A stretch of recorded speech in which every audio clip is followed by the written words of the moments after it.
सफलता के लिए दर्द सहना सीखो।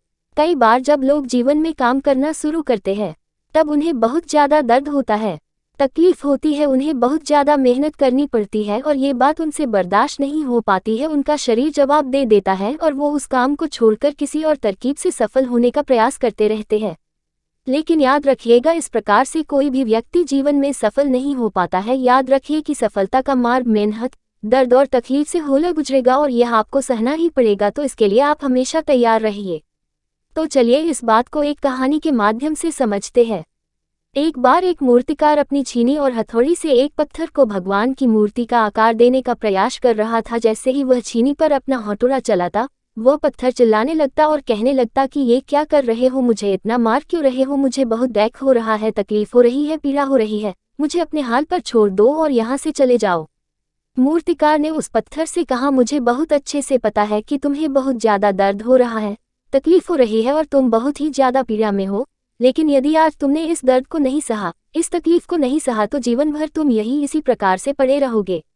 मुझे पता है कि तुम में आगे बढ़ने की अपार संभावना है, तुम एक बहुत अच्छे पत्थर हो, लेकिन यदि तुम इसी प्रकार से रहोगे तो कभी भी आगे नहीं बढ़ पाओगे। इतना कहकर मूर्तिकार औजार उठाए ही थी कि पत्थर फिर से चिल्लाने लगा, गिड़गिड़ाने लगा, विनती करने लगा कि मुझे अपने हाल पर छोड़ दो, मुझे पता है कि जीवन के लिए कौन सी चीज़ सही है और कौन सी चीज़ गलत है, मुझे बहुत ज़्यादा दर्द हो रहा है, अब मैं इस तकलीफ को बहुत ज़्यादा नहीं सह सकता, मैं जिस हाल में हूँ उस हाल में मुझे तुम छोड़कर चले जाओ। उस मूर्तिकार फिर से उस पत्थर को समझाने की कोशिश की, ज़्यादा अधीर मत बनो और अपने सब्र को बनाए रखो थोड़ी देर और इस दर्द को सहो। यदि इस दर्द को सह लिया तो मैं भगवान की मूर्ति के रूप में तुम्हारी स्थापना करवाऊंगा और फिर दूर दूर से लोग तुम्हारी पूजा करने आएंगे और पंडित और लोग तुम्हारी सेवा करेंगे। लेकिन पत्थर ने उस मूर्तिकार की एक भी बात नहीं मानी, वह चिल्लाता रहा और अपनी बात पर अड़ा रहा। मूर्तिकार में उस पत्थर को समझाने की बहुत कोशिश की, लेकिन वो पत्थर नहीं माना। अब मूर्तिकार भी थक चुका था और वो उस पत्थर को छोड़कर आगे बढ़ गया और थोड़ी ही दूर जाकर देखा कि एक और बहुत ही अच्छा पत्थर वो पड़ा हुआ है। उसने छीनी और हथौड़ी उठाए और उस पत्थर को मूर्ति बनाने के लिए वो तैयार हो गया। मूर्तिकार ने छीनी और हथौड़ी का वार दूसरे पत्थर पर जारी रखा। दूसरे पत्थर को भी दर्द हुआ, तकलीफ उसे भी हुई, लेकिन उस पत्थर ने बर्दाश्त कर लिया और देखते ही देखते थोड़ी समय के बाद उस पत्थर ने भगवान की मूर्ति का रूप धारण कर लिया।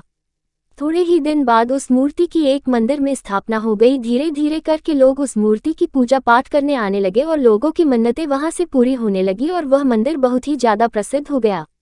अब धीरे धीरे करके दूर दूर के गांव से लोग वहां पूजा पाठ करने आने लगे। फिर एक दिन किसी ने उस पत्थर को उसी मंदिर में लाया गया और उसे एक कोने में रख दिया गया। अब लोग आते और उस पर नारियल फोड़ते। ये कोई और पत्थर नहीं बल्कि वही पत्थर था जिसने दर्द को नहीं सहा था।